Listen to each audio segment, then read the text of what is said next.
మెదడు నరముల సంబంధిత వ్యాధులతో బాధపడుతున్నారా? కర్నూలు, హైదరాబాద్, చెన్నై, బెంగళూరు వంటి నగరాలకు వెళ్లకుండా ఇప్పుడు మన పొద్దుటూరులోనే ఈ సమస్యల పరిష్కారానికి అందరి కోసం స్థాపించబడింది వెంకటారాధ్య న్యూరో కేర్. మా అడ్రస్ డోర్ నంబర్ 9/397 ఈశ్వర గ్యాస్ ఏజెన్సీ పక్కన, హోమ్ హాస్పేట, పొద్దుటూరు, కడప జిల్లా. మా ఫోన్ నంబర్ 8519901459.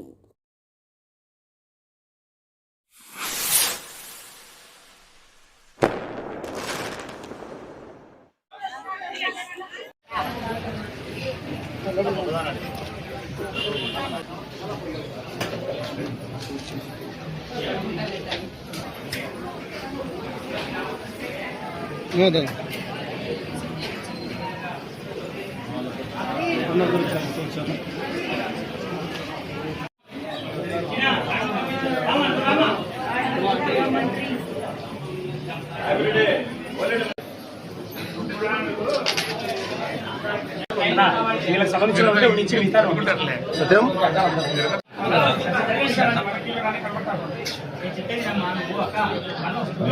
వేడిపండ గోత్రోద్భవస్యాః రాజముని శివప్రసాదతి నామదేశ్యాః ధర్మపత్నస్యాః రమాదేవి మనామ్యాయ ఉభయో కుమార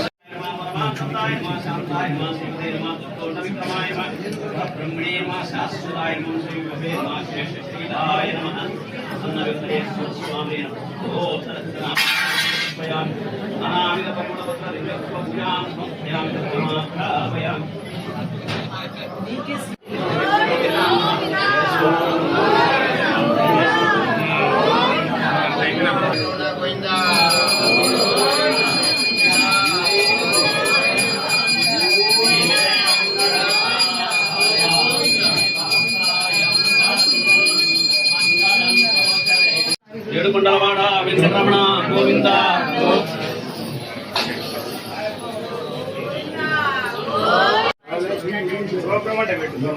పశవోదందే స్థానముందే శంభం ధ్రువంతే రాజా వరుణో ధ్రువంతే ఓం తదైవ లగ్నం శుద్ధి చంద్రబలం తదైవ స్మరామి శ్రియాం వశ్యమాయుష్యమారోగ్యమావిదా శోభమానం మహీయతే.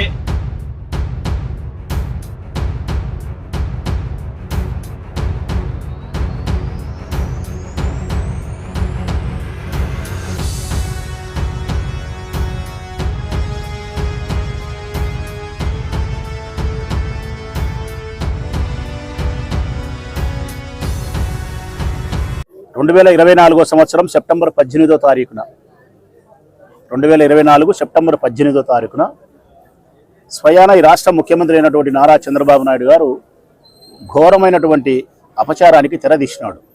స్వామివారి పట్ల, ఏడుకొండల వాణి పట్ల, ఆ దేవదేవుడైనటువంటి కలియుగ ప్రత్యక్ష దైవమైనటువంటి వెంకటేశ్వర స్వామికి నైవేద్యంగా ఏవైతే తిరుపతి లడ్డును ప్రసాదంగా మనం స్వీకరిస్తామో ఆయనకు నైవేద్యం పెట్టిన తర్వాత ఆ లడ్డూలో జంతువుల యొక్క కొవ్వు నుంచి తయారు చేయబడిన నూనె నుంచి లడ్డు తయారు చేసినారు. ఇది ఘోరమైనటువంటి అపచారం అని చెప్పి స్వయాన ఈ రాష్ట్ర ముఖ్యమంత్రి నారా చంద్రబాబు నాయుడు గారు ఒక ప్రకటన చేసి భారతదేశంలో ఉండే 120 కోట్ల మంది హిందువుల యొక్క మనోభావాలను పూర్తిగా ఛిద్రం చేసినాడు, భయానికి లోను చేసినాడు. ఎంతటి అపచారం జరిగింది స్వామివారి పట్ల అని చెప్పి విచారించదగ్గ అంశం ఏంటంటే కనుక ఇక్కడ బాధ్యత కలిగిన పదవిలో ఉండే రాష్ట్ర ముఖ్యమంత్రి, చాలా బాధ్యత కలిగినటువంటి ఈ రాష్ట్ర ప్రథమ పౌరుడైనటువంటి నారా చంద్రబాబు నాయుడు గారు ముఖ్యమంత్రి హోదాలో ఉండి ఎటువంటి అధికారిక సంస్థలు నివేదిక లేకుండా, ఏ అధికారిక దర్యాప్తు సంస్థలు దర్యాప్తు చేసి ధృవీకరించకుండా జంతువుల కొవ్వుతో తయారు కాబడిన లడ్డు అని చెప్పి గాలి మాటలు ప్రకటన చేయడం అన్నది చాలా ఆశ్చర్యకరమైన అంశము. ఘోరమైనటువంటి తప్పిదంగా భావిస్తున్నారు ఈరోజు హిందువులంతా. ఆ ప్రకటన ఆయన ఎప్పుడు చేసి ఉండాలంటే, ఆయనకి ఏదైనా ఒక గాలి వార్త అంది ఉన్నప్పుడో, లేకుంటే విశ్వసనీయమైన సమాచారం ఏదైనా అంది ఉంటే ఆయన దర్యాప్తుకు ఆదేశించి, లేకుంటే ల్యాబ్ రిపోర్ట్స్ అన్ని తెప్పించుకొని క్లియర్ కట్గా జంతువుల కొవ్వు కలిసిందని చెప్పి నిర్ధారణ జరిగిన తర్వాత సాక్ష్యాలను ఆధారాలను ఆయన దగ్గర పెట్టుకొని మాట్లాడి ఉండి జగన్మోహన్ రెడ్డి గారి పైన విషం చిమ్మి ఉంటే గన అది ఒకలాగా ఉంటుంది. ఏమీ లేదు, ఆధారం లేదు, సాక్ష్యం లేదు, దర్యాప్తు లేదు, లేకుంటే కెమికల్ రిపోర్ట్ లేదు, ఏ ల్యాబ్కు ఎన్డీటీవీ ల్యాబ్కు కానీ అధికారిక దర్యాప్తు సంస్థలకు కానీ ఏమీ లేకుండా కేవలం రాజకీయపరమైన లాభాన్ని ఆశించి కేవలం జగన్మోహన్ రెడ్డి గారిని హిందువులందరికీ దూరం చేయాలా, భవిష్యత్ కాలంలో హిందూ అనేవాడు ఎవడే కానీ వైఎస్ఆర్ కాంగ్రెస్ పార్టీకి జగన్మోహన్ రెడ్డికి ఓటు వేయకూడదు, ఒకే ఒక కుట్ర, గొప్ప కుట్ర, రాజకీయపరమైనటువంటి కుట్రలలో అత్యంత గొప్ప కుట్ర ఈ రాష్ట్రంలో తిరుపతి లడ్డు పైన జరిగింది. కానీ ఆ రోజు జగన్మోహన్ రెడ్డి గారు చేసిన పని ఏంటంటే తను ఏ తప్పు చేయలేదు కాబట్టి నరేంద్ర మోడీ గారికి, ఈ దేశ ప్రధానమంత్రి అయినటువంటి నరేంద్ర మోడీ గారికి లేఖ రాసినాడు ఆయన జగన్మోహన్ రెడ్డి గారు. అయ్యా, మా రాష్ట్రంలో ముఖ్యమంత్రి నారా చంద్రబాబు నాయుడు గారు దేవదేవుడైనటువంటి వెంకటేశ్వరానికి సంబంధించి అపచారాన్ని చేసినాడు, మాపై నిందలు వేస్తూ ఉన్నాడు. ఇది మాపై నింద వేసినందుకు కాదు మాకు బాధ, 120 కోట్ల మంది హిందువుల యొక్క మనోభావాలను దెబ్బతీస్తున్నాడు కాబట్టి సిబిఐ చేత విచారణ కొనసాగించి ఈ కథ ఏందో తేల్చండి, మా మనసులో ఉండే భయాన్ని సంకోచాన్ని పోగొట్టండి అని చెప్పి జగన్మోహన్ రెడ్డి సిబిఐ విచారణ కొన్నాడు. అక్కడికి ఆగల వీళ్ళు తెలుగుదేశం పార్టీ నాయకులు. చంద్రబాబు నాయుడు ఒక గాలి వార్తను ప్రకటన చేసిన తర్వాత చంద్రబాబు నాయుడుకు కూలికి పనిచేసే పవన్ కళ్యాణ్, మళ్ళీ చెప్తా ఉన్నా, కూలికి పనిచేసే పవన్ కళ్యాణ్ సనాతన ధర్మం అనే ఒక పెద్ద మాటను, హిందువుల మీద సెంటిమెంట్ను ప్రయోగం చేస్తూ సనాతన ధర్మం అనే మాట తీసుకొచ్చి అందుకు సంబంధించినటువంటి వేషధారణతో ప్రజల దగ్గరకు వచ్చినాడు. కాషాయ వస్త్రాలు ధరించి పిలకగట్టి ఉత్తరయ్యం మెడపైన వేసుకొని కనకదుర్గమ్మ గుడికి పోయి గుడి మెట్లు కడిగినాడు. కారణం సంప్రోక్షంట, అపచారం జరిగిందంట. ఈ అపచారాన్ని పోగొట్టడానికి ఆయన గుడి మెట్లు కడుగుతాడంట.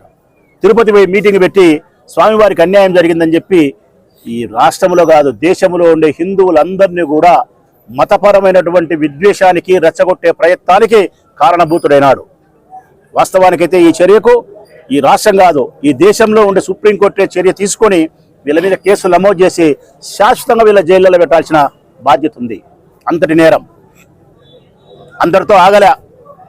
చంద్రబాబు నాయుడు గారు చేసిన అబద్ధాన్ని నిజం నమ్మించేదానికోసం పవన్ కళ్యాణ్ గారు వేషధారణతో ముందుకొస్తే వారికి బాజా ఊదే పచ్చపత్రికలు ఏవైతే ఉన్నాయో TV5, మహానీసు, ఈనాడు, ఆంధ్రజ్యోతి, ABN ఇటువంటి అన్ని కలిసి ఈ బిఆర్ నాయుడు కావచ్చు, మూర్తి కావచ్చు, వెంకటకృష్ణ కావచ్చు, వీళ్ళందరూ కలిసి వాళ్ళ పత్రికల్లో కానీ వాళ్ళ ఎలక్ట్రానిక్ మీడియా ఛానల్స్లో కానీ గంటల తరబడి రోజుల తరబడి డిబేట్లు పెట్టి పత్రికలలో పుంకాలుగా రాసి ఈ రాష్ట్రం దాటి వెల్లలు దాటి దేశవ్యాప్తంగా హిందువులందరినీ మనోభావాలు దెబ్బతీసే విధంగా జగన్మోహన్ రెడ్డిని దుర్మార్గునిగా చిత్రీకరించేందుకు ఈ పచ్చపత్రికలన్నీ పనిచేసినాయి. బాగానే ఉంది. సుప్రీంకోర్టు జోక్యం చేసుకుంది. ప్రజలారా, సుప్రీంకోర్టు జోక్యం చేసుకొని ముఖ్యమంత్రి గారిని మందలిచ్చింది ఆనాడే. ఏమని? ఏ ఆధారము లేకుండా, నిరాధారమైనటువంటి ఆధారాలు లేకుండా నిరాధారమైనటువంటి పద్ధతుల్లో వెంకటేశ్వర స్వామికి సంబంధించిన లడ్డు జంతువుల కొవ్వుతో తయారు కాబడని చెప్పి ముఖ్యమంత్రి గారు మాట్లాడడం తప్పు అని చెప్పి సుప్రీంకోర్టు గట్టిగా మందలించి రాజకీయ వర్గాలకు సంబంధించిన ఎవరు కూడా వీటిపైన బహిరంగ ప్రకటనలు చేయకూడదని చెప్పి సుప్రీంకోర్టు ఆదేశిస్తూ సిబిఐ చేత విచారణ చేపించాలని చెప్పి ఆదేశాన్ని ఇచ్చింది.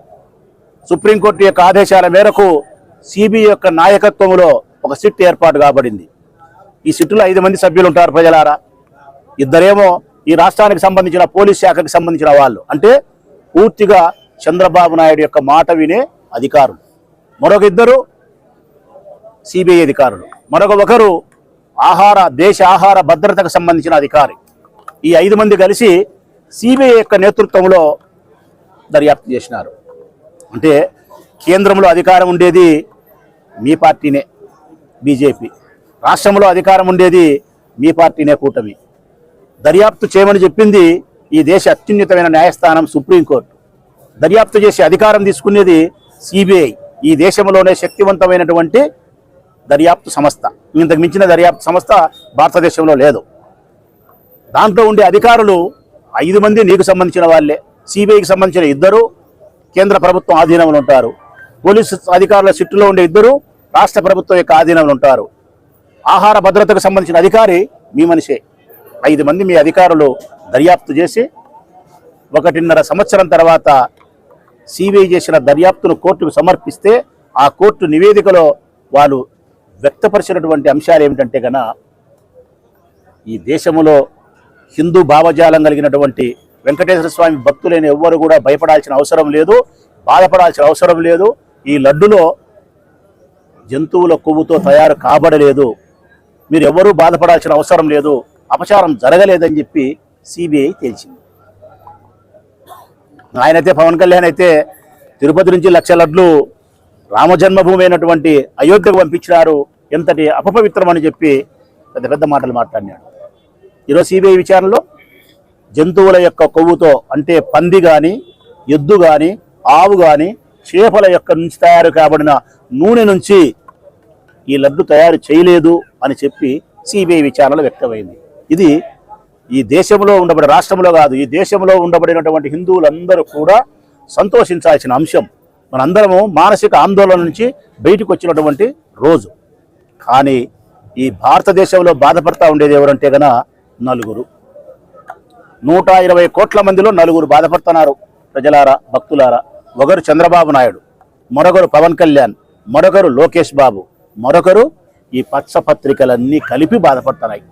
సిబిఐ యొక్క దర్యాప్తు చేసిన దర్యాప్తు నివేదికలో జంతువుల కొవ్వు కలిసిందని చెప్పలేదే అంటే వారికి అపచారం జరిగిందా, భక్తులు బాధపడతారా, ఈ దేశంలో అప్రతిష్టన, ఇవి లేవు. రాజకీయపరమైన ప్రయోజనం మాకు సిద్ధించకపోయినే, జగన్మోహన్ రెడ్డిని అప్రతిష్ట పాలు చేయకపోతే మా మాట అబద్ధమని తెలిసి హిందువులందరూ కూడా ఎక్కడ మాకు వ్యతిరేకమవుతారు అని చెప్పి బాధపడి ఈ నలుగురు బాధపడుతున్నారు. చంద్రబాబు నాయుడు, లోకేష్, పవన్ కళ్యాణ్, పచ్చపత్రికలు. ఇప్పుడు మళ్ళా 2వ అవతారం ఎత్తినారు. 2-3 రోజులుగా పచ్చపత్రికలతో రాపిస్తున్నారు. మళ్ళా ఈనాడులో కానీ, ఆంధ్రజ్యోతిలో కానీ. ఏమని? ఆనాడు జంతువుల కొవ్వు కలిసిందని మాట్లాడిన ఈ పెద్ద మనుషులు ఇప్పుడు ఈ మాట మాట్లాడంలే, జంతువుల కొవ్వు అని అది పక్కన పెట్టారు. నెయ్యిలో కల్తీ జరిగింది అంటున్నారు. నెయ్యిలో కల్తీ జరిగిందనే దానికి ఆ నెయ్యే జంతువుల కొవ్వుతో తయారు కాబడిందని చెప్పడానికి కొంచెమన్నా అర్థం పర్థం ఉంది ఈ పెద్ద మనుషులకు? ఆ రోజు మీరు ఈ మాట చెప్పలేదే? నెయ్యిలో కల్తీ జరిగింది, పామాయిల్ కలిసింది, నాణ్యత లోపించింది, రుచి తగ్గింది, ఇది మాట్లాడలే. అపవిత్రం వేరు, అపచారం వేరు, అవినీతి వేరు. ఇప్పుడు మీరు మాట్లాడుతున్నది లడ్డు తయారు చేసిన నూనె గురించి సంబంధించిందంటే అపవిత్రం అని కాదు, అవినీతి జరిగిందని. అవినీతి జరిగిందంటే ప్రజలంత బాధపడరు, అపవిత్రం జరిగిందంటే బాధపడతారు. ఆ రోజు మీరు మాట్లాడింది జంతువుల కొవ్వుతో తయారు కాబడిందని చెప్పి అపచారానికి తెరదీసినారు. ఈ బుద్ధి మళ్ళీ మాట మార్చి ఈ నెయ్యిలో కల్తీ అంటున్నారు. నిజానికి నిజాయితీగా మాట్లాడాలంటే భక్తులారా, కొవ్వు కలిసినది జంతువుల యొక్క కొవ్వుతో లడ్డు తయారు కాబడిందన్నారు కదా, కాదు. కలిసింది లడ్డులో కాదు, జంతువుల కొవ్వు.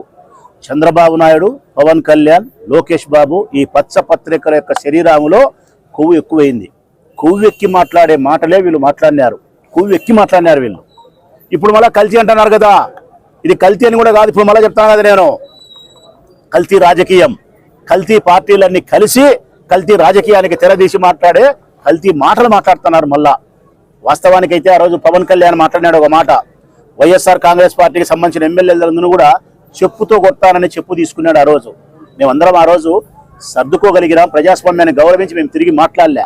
ఈరోజు నేను అడుగుతా ఉన్నా, ఇంతటి ఘోరమైన తప్పిదానికి తెరదీసినావే నువ్వు, ఇంతటి స్వామివారికి అపచారాన్ని కలిగించి 120 కోట్ల మంది హిందువుల యొక్క మనోభావాలను దెబ్బతీసిన నిన్ను ఆ స్వామి చెప్పుతో కొట్టడా అని అడుగుతానా? నేను ఆ స్వామి చెప్పుతో కొట్టడా అని అడుగుతానా?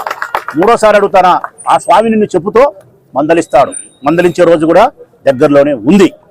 ఇప్పటికైనా మీరు బుద్ధి తెచ్చుకొని ఇంతటితో మంచి బుద్ధి తీసుకొచ్చుకొని ఇంతటితో ఈ సమస్యను తెరదించితే మంచిది. మేమైతే వైఎస్ఆర్ కాంగ్రెస్ పార్టీ ప్రొద్దుటూరు నియోజకవర్గం నుంచి మేమైతే డిమాండ్ చేస్తూ ఉన్నాం, సుప్రీంకోర్టు జోక్యం చేసుకోవాల్సిన అవసరం ఉంది. వీళ్ళ ముగ్గురు మీద కూడా పచ్చపత్రికలు, లోకేష్ కానీ, పవన్ కళ్యాణ్ కానీ, చంద్రబాబు నాయుడు పచ్చపత్రికలు, వీళ్ళ మీద తప్పనిసరిగా కేసు నమోదు చేయాలా, విచారణ చేపట్టాలా. వీళ్ళను శాశ్వతంగా జైల్లో పెట్టినా కూడా తప్పు లేదు. ఇంకా ఎక్కువ మాట్లాడాలంటే ప్రజలు హిందువులందరూ కోరుకునేది అంటే వీళ్ళను బహిరంగంగా శిక్షించినా కూడా ఎవరు బాధపడే పరిస్థితి లేదు. మెదడు నరముల సంబంధిత వ్యాధులతో బాధపడుతున్నారా? కర్నూలు, హైదరాబాద్, చెన్నై, బెంగళూరు వంటి నగరాలకు వెళ్లకుండా ఇప్పుడు మన పొద్దుటూరులోనే ఈ సమస్యల పరిష్కారానికి అందరి కోసం స్థాపించబడింది వెంకటారాధ్య న్యూరో కేర్. మెదడు నరముల hospital, doctor R Jayachandrareddy MD paediatric DM neurology ఆధ్వర్యంలో అందరికీ వైద్య సేవలు అందిస్తుంది వెంకటారాధ్య న్యూరోకేర్ హాస్పిటల్. మా వద్ద లభించే వైద్య సేవలు పక్షవాతం, మూర్ఛ, ఫిట్స్, తలనొప్పి, మెడనొప్పి, మూతి వంకర, వణుకు, కంపవాతము, మతిమరుపు, నరాల బలహీనత, తిమ్మిర్లు, మంటలు, నడుము నొప్పి, కళ్ళు తిరగడం, కండరంల జబ్బులు, తూలినట్లు నడవడం వంటి వాటికి వైద్య సేవలు అందించబడును. మూర్ఛ వ్యాధి పరీక్ష, వీడియో మూర్ఛ వ్యాధి పరీక్ష, నరాలకు సంబంధించిన కంప్యూటర్ కరెంటు పరీక్ష, కంటి నరములకు సంబంధించిన కంప్యూటర్ పరీక్ష, ఫిజియోథెరపీ వైద్య సదుపాయం, చెవి నరములకు సంబంధించిన కంప్యూటర్ పరీక్షలు ప్రత్యేకంగా చేయబడును. పక్షవాతం వచ్చిన 4 గంటల 30 నిమిషాలలో రక్తం గడ్డం తరుగుటకు ప్రత్యేక సూది మందు థర్బోలైసిన్ నిత్యం అందుబాటులో ఉండుట మా హాస్పిటల్ ప్రత్యేకత. చిన్నపిల్లల ఎదుగుదల లోపం, జన్యు సంబంధిత వ్యాధులు, మూర్ఛ వ్యాధులకు ప్రత్యేకంగా చూడబడును. మా అడ్రస్ డోర్ నంబర్ 9/397 ఈశ్వర గ్యాస్ ఏజెన్సీ పక్కన, హోమాస్పేట, పొద్దుటూరు, కడప జిల్లా. మా ఫోన్ నంబర్ 8519901459.